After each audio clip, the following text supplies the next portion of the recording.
ফ্লিপকার্টের অর্ডার কিভাবে রিটার্ন করতে হয়। যদি আপনি ফ্লিপকার্ট থেকে কোনো ধরনের প্রোডাক্টকে অর্ডার করেছেন, এখন কোনো কারণবশত সেই অর্ডারটাকে আপনি রিটার্ন করতে চান, তাহলে এই ভিডিও দেখে খুব সহজেই আপনি ফ্লিপকার্টের অর্ডারকে রিটার্ন করতে পারবেন।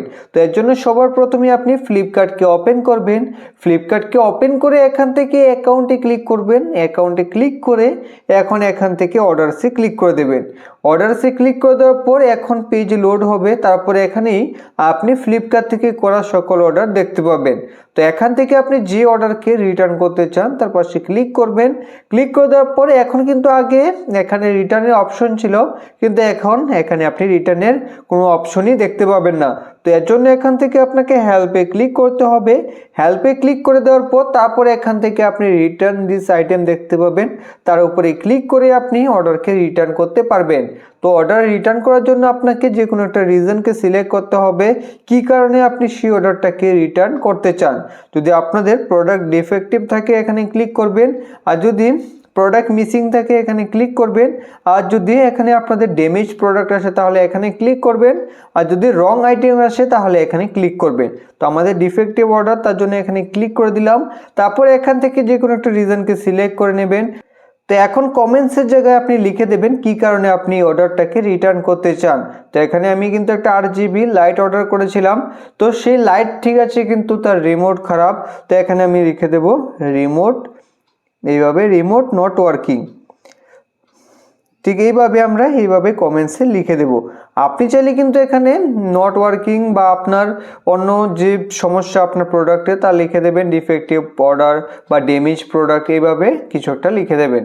তারপরে এখান থেকে কন্টিনিউতে ক্লিক করে দেবেন। কন্টিনিউতে ক্লিক করে দেওয়ার পর এখন আপনার দুইটা অপশন দেখতে পাবেন, রিফান্ড, রিপ্লেসমেন্ট। যেহেতু আমরা এই প্রোডাক্টের টাকা রিটার্ন নিতে চাই, অর্থাৎ ব্যাংকে নিতে চাই, তার জন্য এখান থেকে আমরা রিফান্ডে ক্লিক করব। রিফান্ডে ক্লিক করে দেওয়ার পর এখন আপনাদের সামনে এই ধরনের অপশন আসবে। তো এখানে আমি আপনাদের বলে দিই যে আমি এই প্রোডাক্টটাকে কিন্তু অনলাইন পেমেন্ট দিয়ে তারপর অর্ডার করেছিলাম। তো যদি আপনি অনলাইন পেমেন্ট দেন তাহলে এখান থেকে অরিজিনাল পেমেন্ট মোডে ক্লিক করে দেবেন। আর যদি আপনি ক্যাশ অন ডেলিভারিতে অর্ডার করে থাকেন তাহলে এখানে আপনাদের কিন্তু ব্যাংক অ্যাকাউন্ট লেখা আসবে, তাতে ক্লিক করে আপনি আপনার অ্যাকাউন্ট নাম্বার দিয়ে, IFSC কোড দিয়ে এবং ফোন নাম্বার দিয়ে তাতে ব্যাংক অ্যাকাউন্টকে অ্যাড করে নেবেন। তারপর এখানে ব্যাংক অ্যাকাউন্টে এইভাবে ক্লিক করবেন। যেহেতু আমার আগে থেকে পেমেন্ট করা ছিল, অনলাইন পেমেন্ট দেওয়া ছিল, তো আমি যে অ্যাকাউন্ট থেকে পেমেন্ট করেছিলাম সেই অ্যাকাউন্টেই টাকা পেয়ে যাব। তো এর জন্য আমরা অরিজিনাল পেমেন্ট মোডে ক্লিক করে এখন এখান থেকে আমরা কন্টিনিউতে ক্লিক করে দেব। কন্টিনিউতে ক্লিক করে দেওয়ার পরে এখন এখান থেকে সাবমিট রিকোয়েস্টে ক্লিক করতে হবে। তো এখান থেকে প্রসেসে ক্লিক করে দিতে হবে। তো এর জন্য আপনাদের ফোনে একটা OTP আসবে, তো সেই OTPটাকে এখানে দিয়ে দেবেন। OTP দিয়ে দেওয়ার পরে এখন এখান থেকে ভেরিফাই ক্লিক করবেন।